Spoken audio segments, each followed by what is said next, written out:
প্রথম প্রথম কয়েকদিন স্কুলের ভিতরে ঢোকার এলাও আছে, এজন্য স্কুলের ভিতরে চলে এসেছি। আসসালামু আলাইকুম। আমি রাইসাকে স্কুলে নিয়ে এসেছি আর দূরে দাঁড়িয়ে দেখছি আসলে আমার এই ছোট্ট মেয়েটা স্কুলে এসে কি কি করে, কিভাবে খেলাধুলা করে, এসব তো আমি দেখি না। কারণ প্রথম প্রথম স্কুলে ঢোকার এলাও আছে, আমরা পরে আর স্কুলে ঢুকতে পারবো না, কারণ ভিতরে ঢোকার কোনো এলাও নেই। স্কুলের বাহিরেই রাইসা মুনের জন্য অপেক্ষা করতে হবে, সেজন্য আড়ালে দাঁড়িয়ে আমি এদের খেলাধুলা দেখছিলাম। এদিকে ক্লাস 3 ছুটি হবে, তারপর রাইসা ক্লাসে ঢুকবে। ছুটি হওয়ার টাইম হয়ে গেছে, সেজন্য রাইসা বাহিরে অপেক্ষা করছে ওর ফ্রেন্ডদের সাথে। এরকম একটা স্কুল জীবন আমারও ছিল, এদেরকে দেখি আর আমার ছোটবেলাকে আমি খুব মিস করি। অন্যদিকে মুনের ক্লাসও ছুটি হয়ে গেছে আর মুনের ফ্রেন্ডদের সাথে খেলা করছে। আমি রাইসাকে ক্লাসে দিয়েও কিছুক্ষণ দাঁড়িয়ে থাকি। আমার এই ছোট্ট মেয়েটাকে রেখে যখন আমি বাসায় চলে যাই, আমার বুকের ভিতর ধরপড় ধরপড় করে, কারণ আমি রাইসাকে খুব মিস করি। ওর জন্য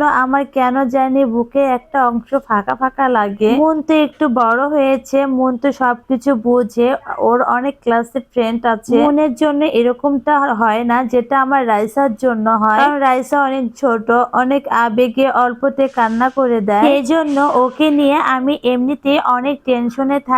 আমি বাহিরে দাঁড়িয়ে আছি, রাইসা ঠিক মতন ক্লাসে বসার পর তারপর আমি এখান থেকে চলে যাব। আমি বাহিরে দাঁড়িয়ে দেখছি আজ আর ক্লাসে ঢুকিনি যে রাইসা কোথায় বসে। রাইসা বাহিরে চলে এসেছে ওর ফ্রেন্ডকে নিয়ে। আমি বললাম আম্মু আমি এখন যাব। তো রাইসা বলল আম্মু চলে যাও। রাইসা টাটা দিয়ে বাই বাই দিয়ে দিল।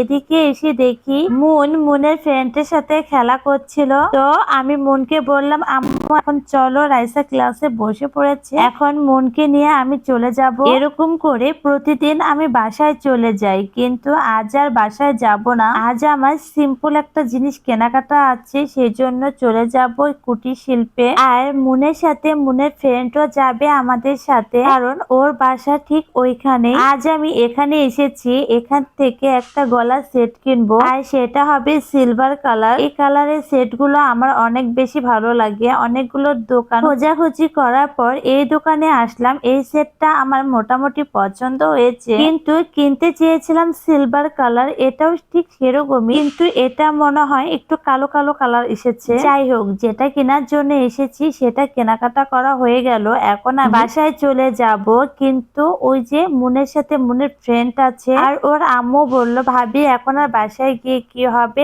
চলেন আমার বাসায় যাই। আর মুনও খুব বায়না করছিল আম্মু চলো না ওদের বাসায় যাই। আমিও ভাবলাম এখানে অনেকটা টাইম নষ্ট করে ফেলেছি, এখন বাসায় গিয়ে আবার স্কুলে ব্যাক করে আসতে আসতে আমার অনেক কষ্ট হয়ে যাবে। তার থেকে ভালো ভাবির বাসায় বসে গল্প করব, একটু রেস্ট নেওয়া হবে, আর একবারে রাইসাকে নিয়ে বাসায় চলে যাব। এদিকে ভাবির বাসায় আসার পর দেখি ভাবি আমাকে নাস্তা দিয়েছে, নাকি সকালবেলা ফুলকো ফুলকো পোয়া পিঠা বানিয়েছে। পিঠাগুলো অনেক মজার ছিল, আর তেঁতুলের চাটনি, উফ দুটোই অনেক মজা হয়েছিল। মুন তো এখানে আসার পর উড়াধুরা খেলাধুলা করছে, এক জায়গা তো বসেই নাই, অস্থির হয়ে গেছে। আসলে আমি মাঝে মাঝে এই ভাবির বাসায় ওদেরকে নিয়ে আসি, কারণ ওরা এই বাসায় আসতে অনেক বেশি পছন্দ করে, অনেক উড়াধুরা খেলাধুলা করতে পারে, এই জন্য।